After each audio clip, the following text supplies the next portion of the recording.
The meeting room was huge. Representatives from 67 different alien species sat in their special seats. Some were tall, some were short, and some didn't even look like they had bodies at all. Ambassador Julie Morrison sat quietly in the human section. Next to her, Commander Blake Hughes looked at the holographic screens showing space maps and ship positions.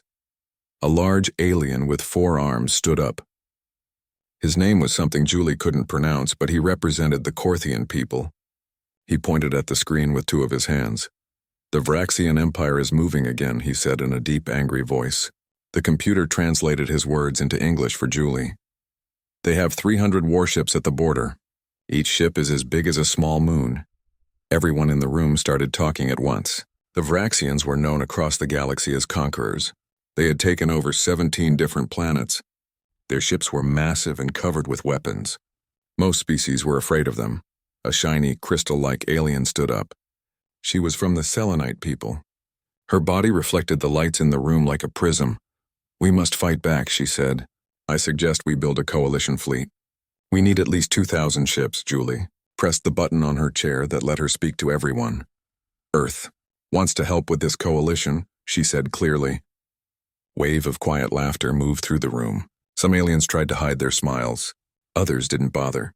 The Vraxian ambassador himself turned to look at the human section. He was huge, with black skin that looked like polished stone. His eyes glowed like hot coals. "How nice," he said. His voice sounded like rocks grinding together. The translator made his sarcasm very clear. "And how many ships will the humans send?" 10, maybe 20. Blake stood up. Even standing, he was much smaller than most of the aliens in the room. But he stood straight and proud. "Earth will send 12 ships," he said. For a moment, nobody said anything. Then the room exploded with laughter. Even the species that were usually friendly to humans looked embarrassed for them. The Korthian ambassador covered his mouth with one hand. The Selenite's crystal body seemed to shake with silent giggles. 12 ships?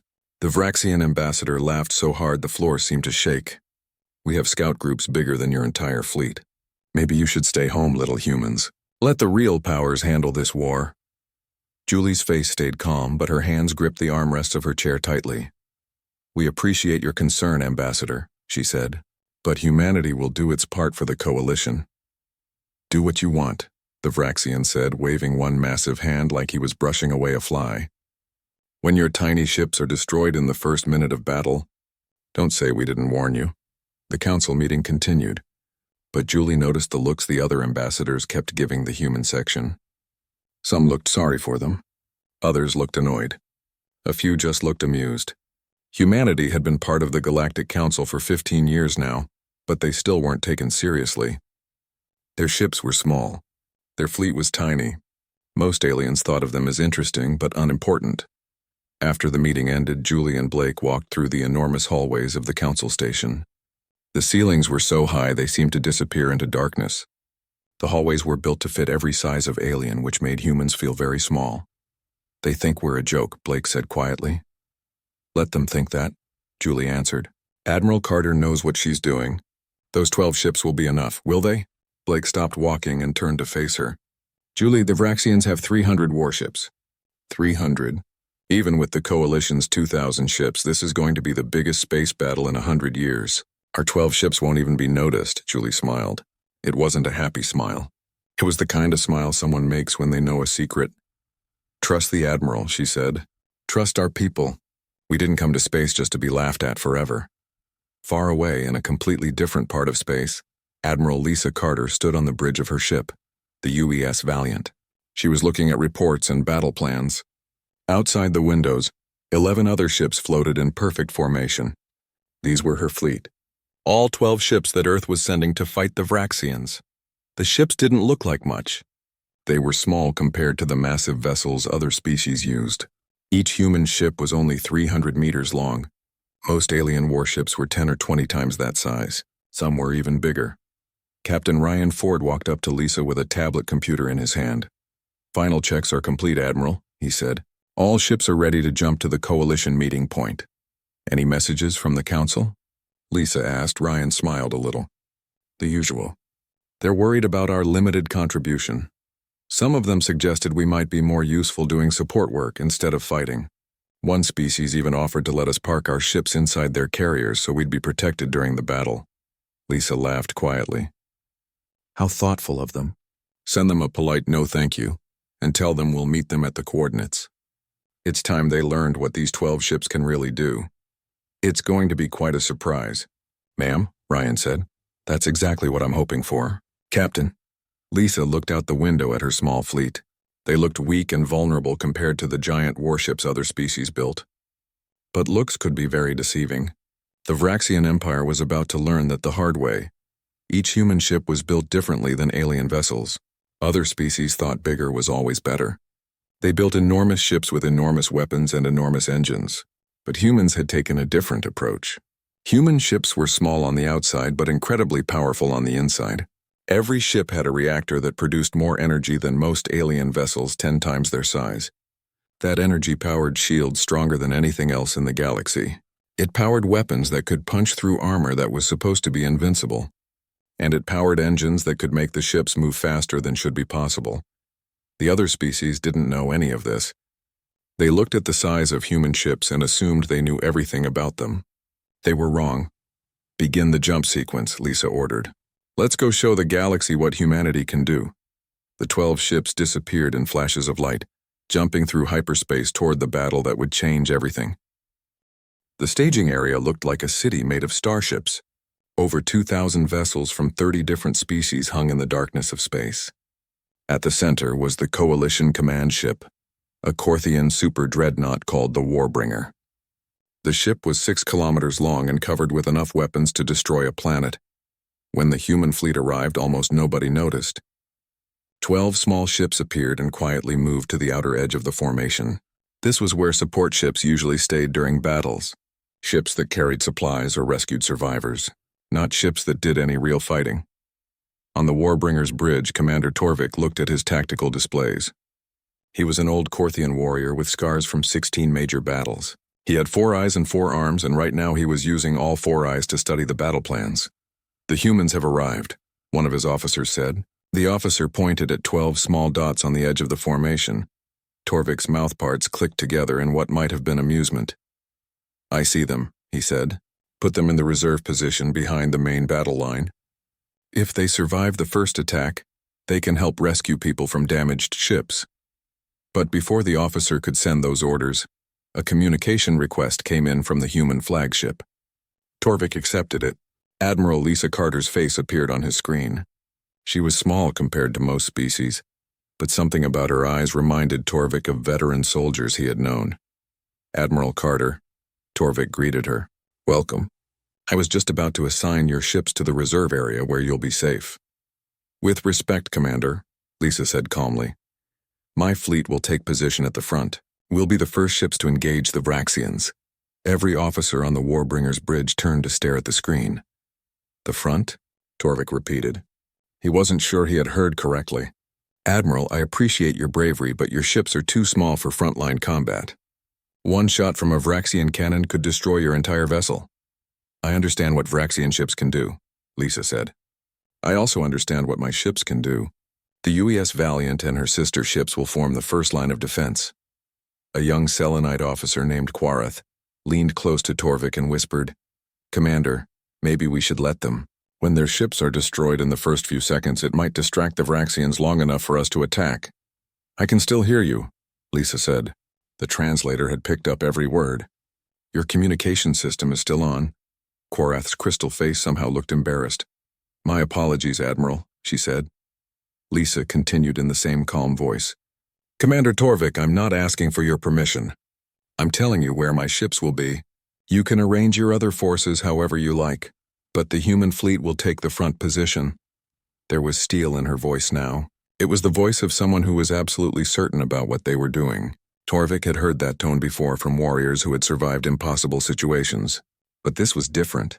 This was an admiral with 12 tiny ships who wanted to face 300 massive Vraxian dreadnoughts head-on.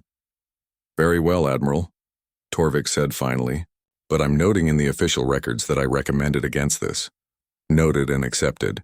Valiant out, the screen went dark. Torvik sat back in his command chair and crossed all 4 of his arms. His senior officer, a veteran named Kreth, walked over, She's going to get her people killed in the first 30 seconds, Kreth said bluntly. I know, Torvik replied, but I've learned not to completely dismiss warriors who are that confident. Either she's crazy or she knows something we don't. We'll find out which very soon. The news spread quickly through the coalition fleet. The humans with their tiny ships were taking the front position. The reaction was mixed. Some species felt sorry for them. Others thought they were being foolish. Many placed private bets on how long the human ships would last. Most people bet on less than 1 minute. On the U.S. Valiant, Lisa stood on her bridge surrounded by her crew. Every station was occupied by trained officers who had practiced for this moment their entire careers. All ships report ready, Ryan said. The Wolverine, the Hammer, the Scorpion, and all the others confirm their weapons are active, and systems are working perfectly. Good, Lisa said. She brought up the tactical display. Behind her fleet, she could see the 2,000 coalition ships. Ahead of her, 40,000 kilometers away, the Vraxian fleet was approaching. 300 ships. Even on the sensors, they looked terrifying. Massive vessels designed to scare enemies as much as to fight them. They were arranged in a wedge formation, the classic Vraxian attack pattern. They planned to hit the coalition fleet like a hammer, breaking through with pure force and overwhelming firepower. Admiral, said the communications officer, we're receiving a transmission from the Vraxian flagship. They're laughing at us, ma'am. They're broadcasting it on all channels. They're telling everyone they're glad we volunteered to die first. Let them laugh, Lisa said quietly. Weapons, final check. All systems green, Admiral. Capacitors fully charged. We're locked onto targets. Distance to Vraxian fleet? 35,000 kilometers in closing. They're speeding up. At current velocity, we'll make contact in 7 minutes. Lisa took a deep breath. 7 minutes until everything changed. 7 minutes until the galaxy learned the truth about human ships. All ships, she said into the fleet communication system. This is Admiral Carter. You've trained for this moment.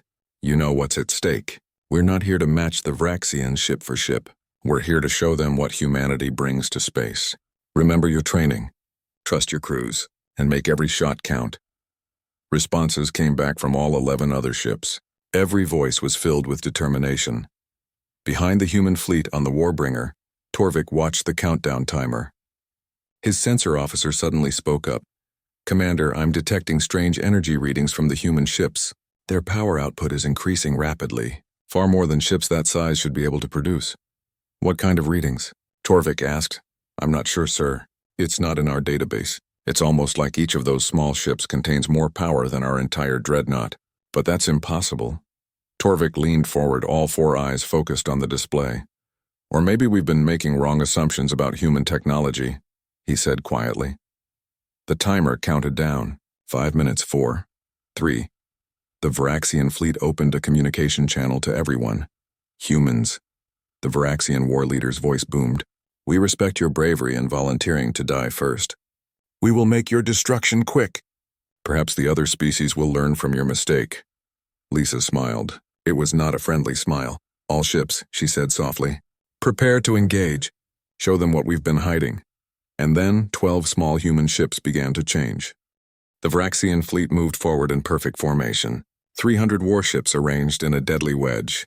Each ship was 6 kilometers long, covered in armor plates meters thick. These ships had conquered 17 different species. The Vraxians expected humans to be number 18. At 2,000 kilometers, well within range, the Vraxian war leader gave the order to fire. 300 ships fired at once. The space between the two fleets filled with superheated plasma. Enough energy to destroy a small moon was directed at 12 tiny human vessels. On the Warbringer, Torvik watched with sad resignation. The humans had been brave, but this was the end for them. Commander, his sensor officer shouted. The human ships are still there. What? The tactical display showed something impossible. All 12 human ships were still in position. They hadn't been destroyed. They hadn't even moved.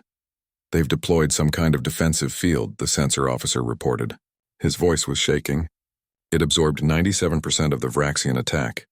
The plasma just disappeared against their shields. That's impossible, Quarth whispered. Nothing can absorb that much energy. But the sensors didn't lie. The 12 human ships sat in space, completely undamaged as the last bits of plasma faded away against their shields. On the Valiant, Lisa allowed herself a small nod of satisfaction. "Shield status?" she asked. 94% and recharging, her tactical officer reported. "Shields performed exactly as designed. Then it's our turn. All ships execute attack pattern Alpha. What happened next would be studied by military academies for generations." The 12 human ships suddenly moved. They didn't accelerate gradually. They just went from standing still to moving at incredible speeds. One moment they were stationary. The next moment they were moving so fast that Vraxian sensors couldn't track them properly. The UES Valiant dove beneath the Vraxian formation. As she passed under the first line of enemy dreadnoughts, her weapons activated. These weren't the plasma cannons or missile launchers the Vraxians expected. These were something completely different. "Firing main weapon," the tactical officer announced. A beam of concentrated energy erupted from the Valiant's forward section. It wasn't plasma. It wasn't a laser. It was something that looked like captured starlight. The weapon accelerated tiny projectiles to 98% of light speed using technology no other species had developed. The beam hit a Vraxian dreadnought in the middle. The ship's shields didn't even register the attack until it was too late. The projectile, smaller than a grain of sand but moving at near light speed, passed through the shields like they weren't there. When it hit the armor, the kinetic energy was equal to a small nuclear explosion. The Vraxian dreadnought exploded from the inside. "Target destroyed," the tactical officer said calmly. "Moving to target 2. 3 seconds later, another Vraxian ship died. But the Valiant wasn't fighting alone. 11 other human ships were executing their own attacks. The UES Wolverine, commanded by Captain Danny Price, used hit-and-run tactics. His ship could accelerate and decelerate so quickly that Vraxian targeting systems couldn't follow him. Danny brought his ship dangerously close to a Vraxian dreadnought, fired a spread of missiles, then jumped away before return fire could reach him. 5 Vraxian ships tried to track the Wolverine. All 5 failed. 4 of them were destroyed by the Wolverine's weapons before they could adjust their aim. The UES Hammer, under Captain Nicole Bryant, showed another aspect of human innovation. As she approached a group of Vraxian ships, she deployed what humans called smart mines. These were tiny autonomous weapons, each smaller than a human fist. Nicole released 2,000 of them, and they scattered through the Vraxian formation like a swarm of predatory insects. The Vraxian point defense systems tried to shoot them down, but there were too many moving too erratically. Within seconds, the smart mines had attached themselves to critical points on 30 different ships. They all fired at the same moment. 30 dreadnoughts lost their engines, weapons, or command centers in a coordinated strike that lasted less than 2 seconds. "Admiral," Ryan said, and his voice was filled with awe. "The coalition forces are trying to contact us. Multiple channels. They want to know what they're seeing." "Tell them to watch and learn," Lisa replied. Her eyes never left the tactical display. "Tactical shield status? Some Vraxian fire is getting through, but damage is minimal. Hull integrity at 96%, as expected, because human ships, while smaller than alien vessels, weren't built the same way. Other species built big ships with big weapons and big engines. Humans had taken a completely different approach. Every human ship was built around a miniaturized fusion reactor that operated using principles borrowed from how stars work. Essentially, each ship had a tiny star contained inside it. This gave them power that other species thought was impossible for ships so small. That power drove shields that could absorb ridiculous amounts of damage. It powered engines that could accelerate faster than should be possible. And it powered weapons that channeled energies usually only seen in natural cosmic phenomena. More importantly, human ships only needed crews of fewer than 50 people. Advanced computers and artificial intelligence allowed a small team to control systems that would need hundreds of crew members on other ships. This meant more space for weapons, shields, and engines. It meant faster reactions. It meant humanity's tiny fleet was, ship for ship, the most deadly force in known space. The Vraxians were learning this the hard way. "Enemy formation breaking apart," the tactical officer reported. "They're trying to scatter, but our ships are staying on them. Current enemy losses, 73 ships destroyed, 41 disabled. Time since battle started, 4 minutes 20 seconds, 4 minutes. In 4 minutes, humans had destroyed or crippled nearly 40% of the Vraxian fleet. On the Warbringer, the Coalition bridge crew watched in complete silence. The tactical display updated in real time, showing the Vraxian formation being systematically torn apart by 12 ships that most of them had dismissed as insignificant. "This isn't possible," Quarith whispered. "No species has technology like this." Torvik said nothing. His 4 eyes were locked on the display. He had been a warrior long enough to recognize when everything he knew about warfare had just become outdated. "Commander," his communications officer called out. "The Vraxian war leader is trying to contact us. He wants to discuss terms of surrender." The bridge went silent. "Surrender?" Torvik repeated slowly. "The Vraxians never surrender." "He's broadcasting on all channels, sir. He says he wants to negotiate."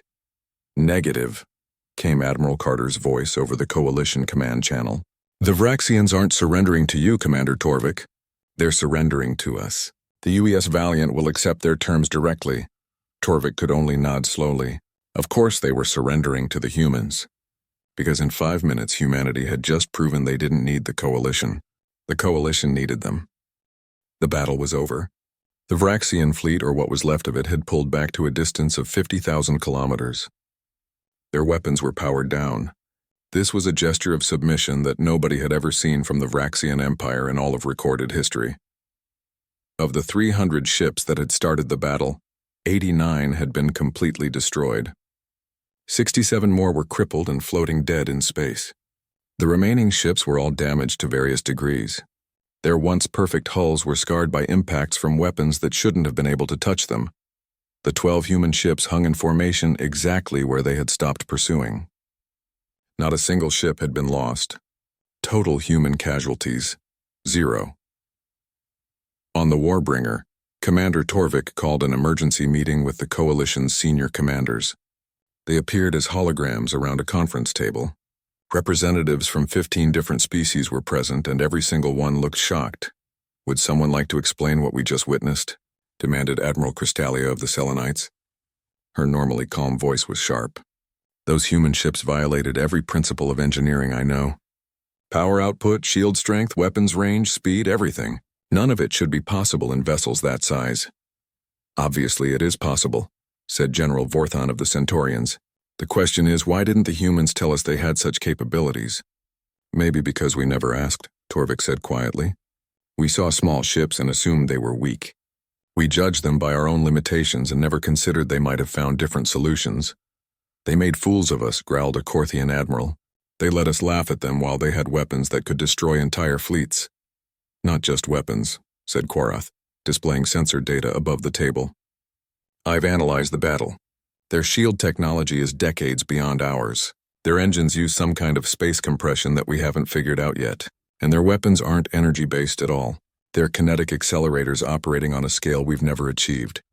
"Railguns," said a new voice. Everyone turned to see Admiral Lisa Carter's hologram appear at the table. She hadn't been invited, but apparently human technology included the ability to hack communications too. "That's what we call them. Electromagnetic accelerators that shoot small projectiles at speeds close to light speed. Simple physics, really. Kinetic energy equals 1/2 mass times velocity squared. When velocity is almost the speed of light, even tiny projectiles become devastating." Nobody spoke for a moment. "How long?" Torvik asked. "How long have you had this technology?" "The railguns? About 30 years. The shields? 25. The engines? 15. Lisa's expression was casual, as if discussing something ordinary instead of technology that had just changed the entire balance of galactic power. 30 years, Crystalia repeated slowly. "You've had weapons that could dominate space warfare for 30 years, and you only sent 12 ships?" "We sent what was needed for the mission," Lisa corrected. "The Vraxian fleet was 300 ships. We calculated that 12 vessels would be sufficient to stop the threat without unnecessary loss of life." "Unnecessary loss?" General Vorthon sputtered. "You destroyed nearly a third of their fleet." "We targeted primarily engines and weapons systems," Lisa replied calmly. "Of the 89 ships we destroyed, 71 exploded because their reactors went critical after we disabled them. That's a design flaw in Vraxian ships, not our intention. We could have destroyed all 300 vessels in the first minute if we had wanted to. We chose not to." The weight of that statement settled over everyone like a heavy blanket. Why? Torvik asked. Why reveal your capabilities now? Why not before? Lisa's expression became more serious. Because humanity needed to learn first. When we reached the stars, we were young. We thought we could just join the galactic community and everything would be peaceful. But we watched. We saw how the Vraxians conquered other species. We saw how larger species bully smaller ones. The Galactic Council talks about peace, but it's built on who has the most power. Species with strong militaries dominate species with weak ones. That's just how politics works, Crystalia said defensively. Maybe, Lisa acknowledged, but it's not how we want things to work. So we made a decision. We would develop our technology quietly. We would build weapons that could defend Earth and any other species that needed protection. And we would wait for the right moment to show what we could do. And this was the right moment. Torvik asked. The Vraxians were about to expand again. How many species would have been conquered if we hadn't stopped them? How many worlds would have fallen? Populations enslaved, cultures destroyed. Lisa leaned forward. You're all angry that we deceived you, but ask yourselves honestly. Would you have accepted humanity as equals if we'd revealed this technology 15 years ago when we first joined the Council? Or would you have been afraid of us, tried to limit us, maybe even attacked us? Silence. Heavy, uncomfortable silence, because they all knew the answer. So what happens now? General Vorthon asked. You've demonstrated that you could dominate Council space if you wanted. What are your intentions? The same as always, Lisa replied. To be part of the galactic community. To trade, share knowledge, and cooperate. But also to make it clear that humanity won't be bullied and neither will our allies. We'll help defend species that can't defend themselves. We'll stand against empires that think strength gives them the right to conquer. You're claiming the role of protector, Crystalia observed. That's dangerous. We're claiming the role of equals, Lisa corrected. For too long, the Council has assumed bigger is better. That military might comes from ship size and fleet numbers.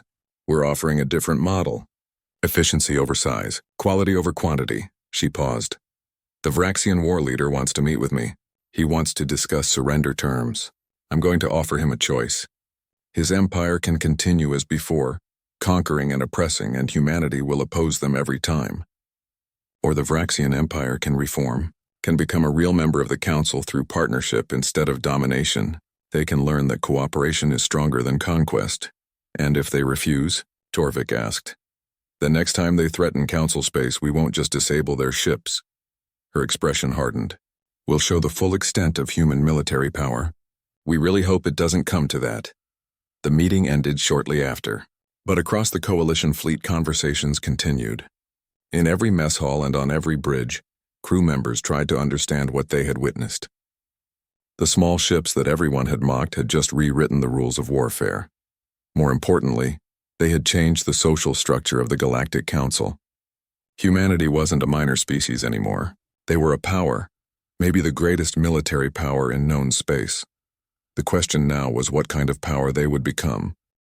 3 weeks after the battle at Nexus Point, Ambassador Julie Morrison stood before the full Galactic Council again. But the chamber felt different now. The casual dismissiveness was gone. When she walked to the speaking platform, representatives from 67 species gave her their complete attention. The Vraxian ambassador was there too, though he no longer carried himself with the same arrogance. The meeting between Admiral Carter and war leader Krethix had resulted in a treaty that shocked everyone. The Vraxian Empire had agreed to stop expanding for 50 years and had opened trade negotiations with 17 species they had previously threatened. It wasn't perfect peace, but it was a start. Honored representatives, Julie began. Her voice was translated into every language present. 3 weeks ago, humanity revealed capabilities we had kept hidden since joining the Council. I'm here today to explain why and what it means for our future together. She activated a holographic display showing Earth, a blue and green world that looked ordinary compared to many alien homeworlds. Humans evolved on a world that constantly tried to kill us. Ice ages, predators, diseases, natural disasters. Our entire history is about survival against terrible odds. We learned early that we couldn't win through strength alone. We had to be smart. We had to innovate.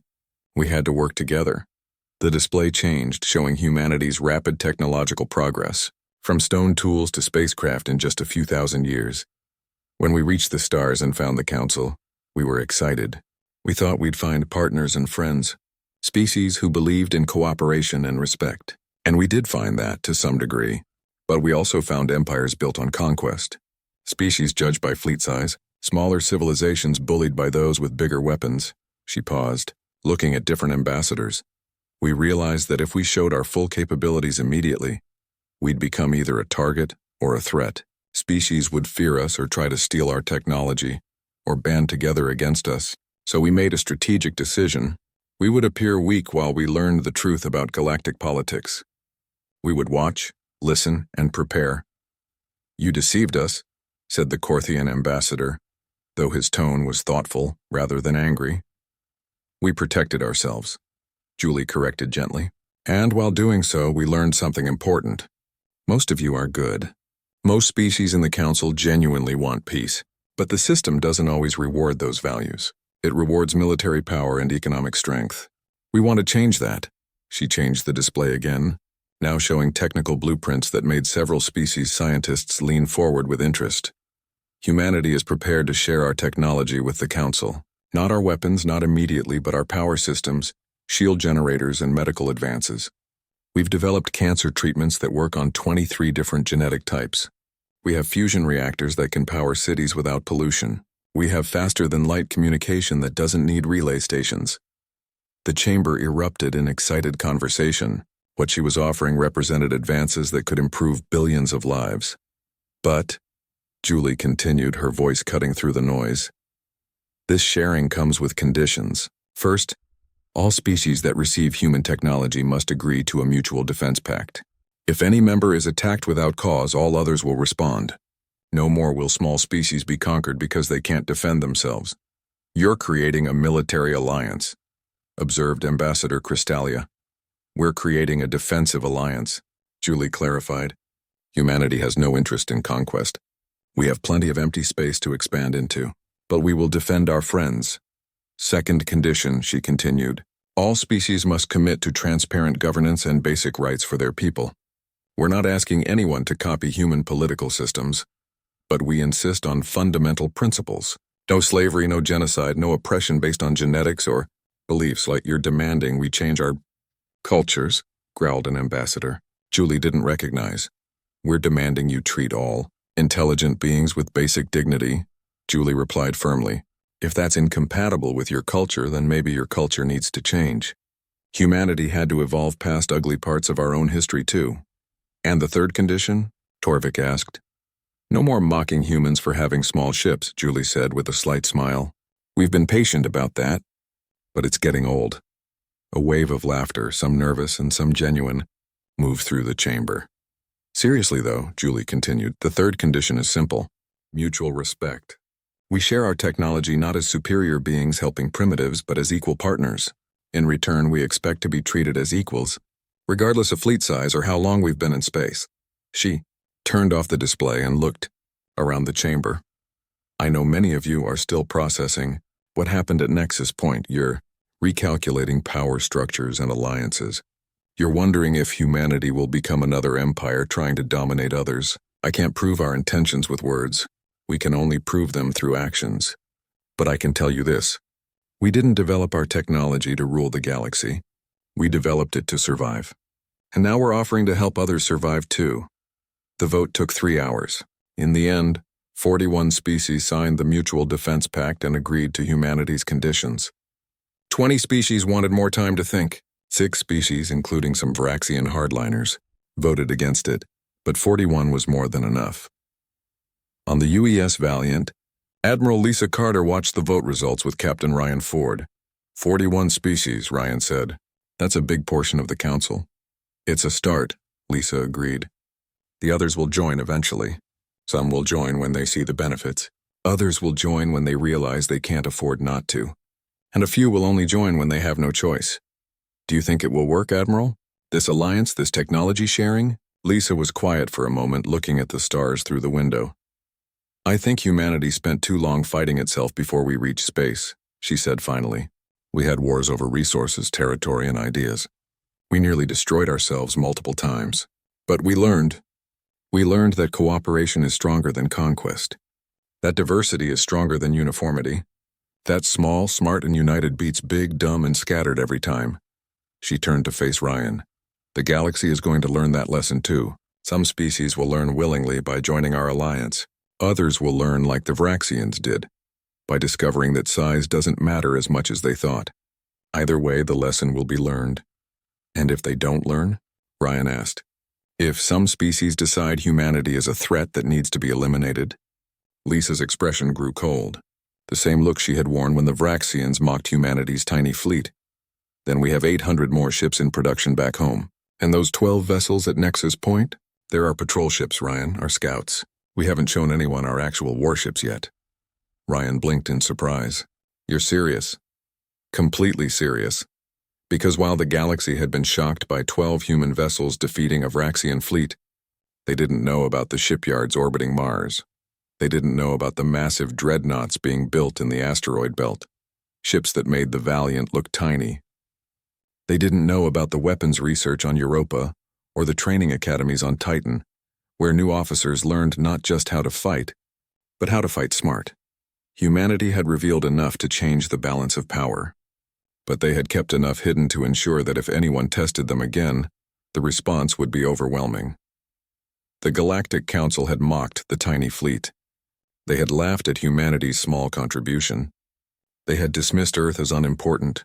They would never make that mistake again. 3 months later, Ambassador Julie Morrison received a communication from the Vraxian ambassador requesting a private meeting. She agreed, curious about what he might want. They met on a neutral space station, in a small conference room away from the Grand Council chambers. The Vraxian ambassador, whose name was Kortharix, seemed different somehow. Not physically smaller, but less confident. Ambassador Morrison, he began. His translator made his voice sound almost humble. I wanted to speak with you privately. I'm listening, Julie said neutrally. When your fleet arrived at Nexus Point, when I saw those 12 small ships, I laughed. We all did. It seemed ridiculous that humanity would think such a small force could matter. He paused. I was wrong. We were all wrong. Yes, Julie agreed simply. You were. But you let us be wrong, Kortharix continued. You could have shown your power at any time. You could have forced the Council to respect you through fear. Instead, you waited. You let us underestimate you until the perfect moment. That was strategic wisdom of a high order. Thank you. I'm not complimenting you, Kortharix said, though there was no hostility in his voice. I'm trying to understand you. The Vraxian Empire has always believed power should be displayed openly. That strength is shown through conquest. But you've demonstrated a different path. You had overwhelming power and kept it hidden. You defeated our fleet but minimized deaths. You offered us peace instead of demanding our surrender. He leaned forward, his glowing eyes meeting hers. Why? What does humanity gain from mercy? Julie thought carefully about her answer. In human history, she said finally, we have many examples of empires that ruled through fear. They were powerful, yes, but they were